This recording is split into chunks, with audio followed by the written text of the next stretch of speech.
Hey y'all, it's a beautiful day outside and it's Wellness Wednesday. This is my mommy, of course, Demetria Winters. Hello. And I'm Rachel Fletcher, the CEO of Aim High Solutions. We're here to talk about self-esteem.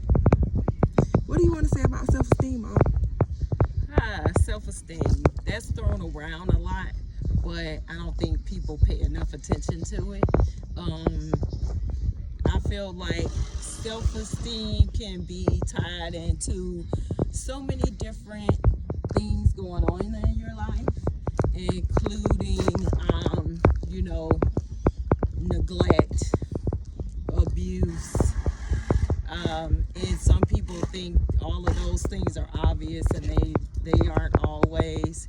So we need to teach our youngsters how to have better self-esteem based on their own ability to create it. Right, exactly.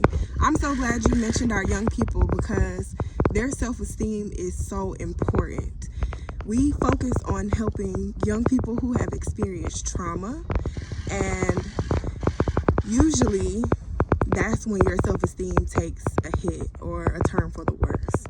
So we want to make sure that we're targeting those kids in need and giving them the resources that they want.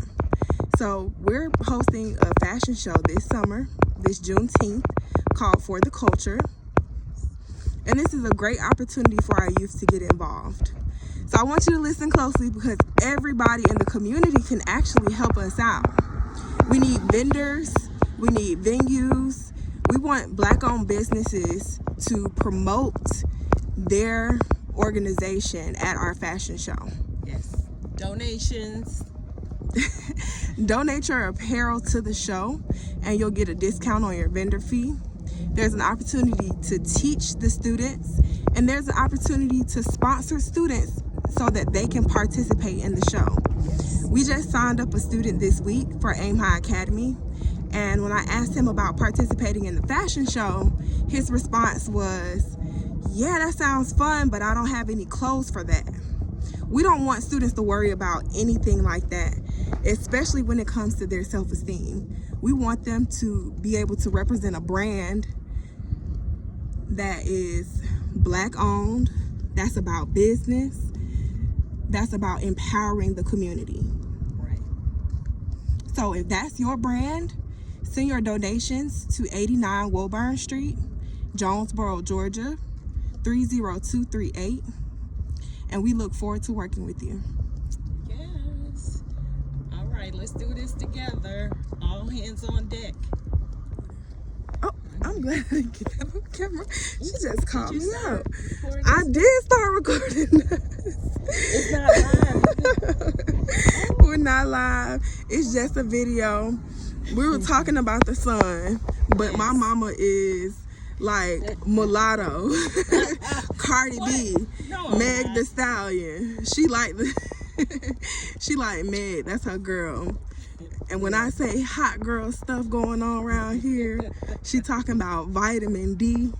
But it's okay. Vitamin D is so important because it helps us melanated individuals battle depression and things like that. So I'll tolerate her shenanigans talking about vitamin D.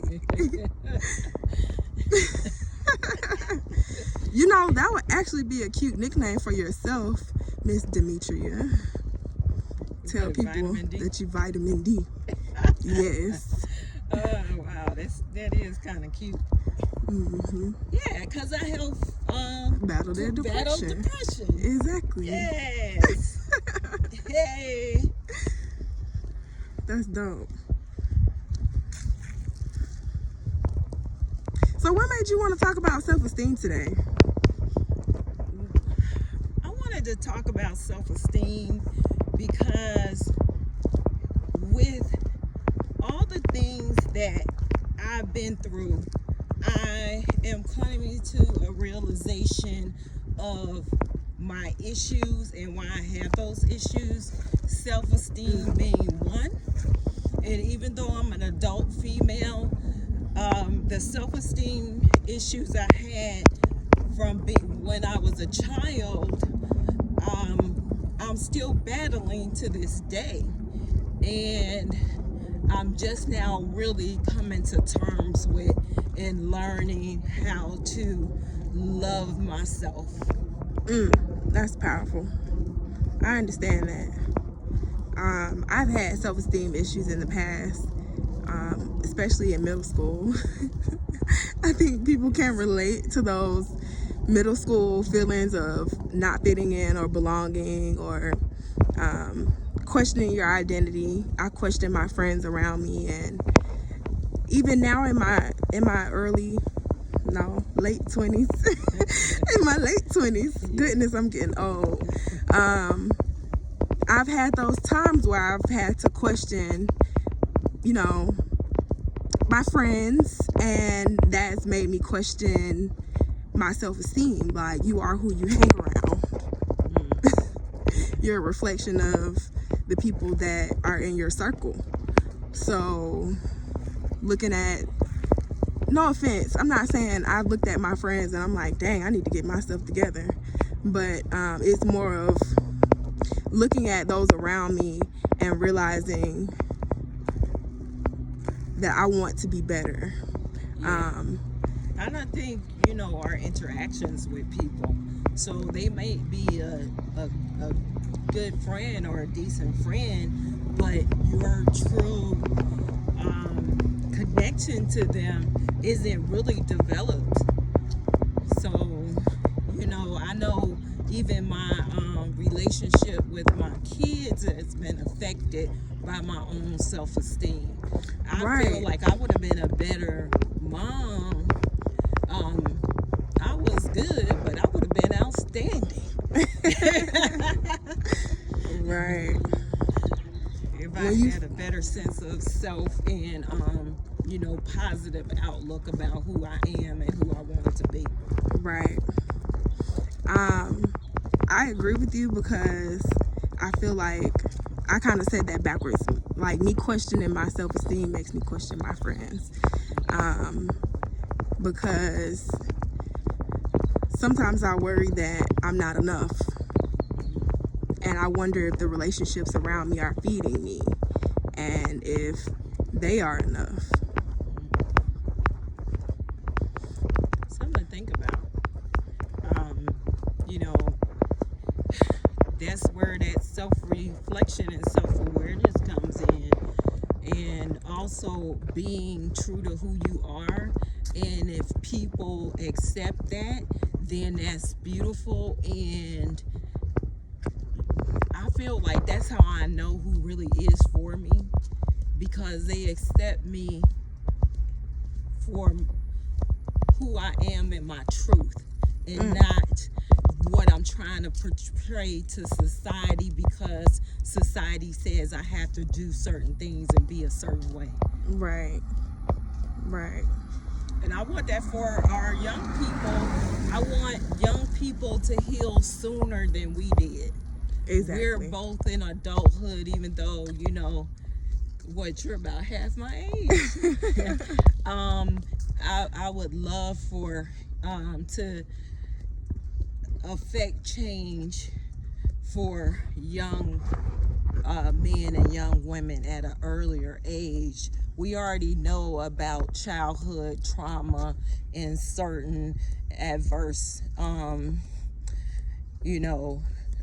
experiences, so there's no reason why we can't affect change now. And we say we do, but we keep having the same things over and over again. So I love that you as a teacher have invested not just your professional time, but your personal time to help develop young people so that they can have a positive self-esteem. Thank you, Mommy. I try. It's definitely difficult when you have your own self-esteem to worry about, and then you want to pour into others.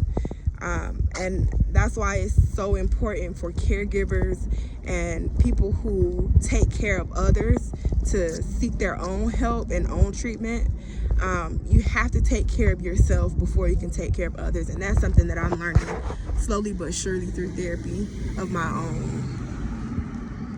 Yeah, I agree. I can relate.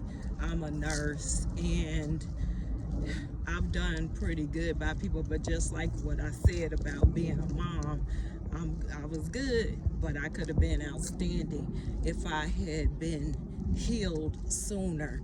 And it's still not too late though. You still can affect change in your life as far as your self-esteem and your healing from your trauma, even at this stage of the game. I feel like I'm living the best part of my life now, and that's because I'm working on my healing from the trauma, and that's actually helping me heal and as a whole, my mind, body, and spirit. I am more into taking care of my body, watching what I put in my body, because my mind and my spirit are healing. That's dope. Thank you so much, guys, for joining us for Wellness Wednesday and talking about self-esteem. We appreciate you. Comment below to check in. Tell us how you're doing, how you're feeling this Wellness Wednesday. And make sure you go to weaimhigh.com. Check out our summer camp. It's lit. And send your donations.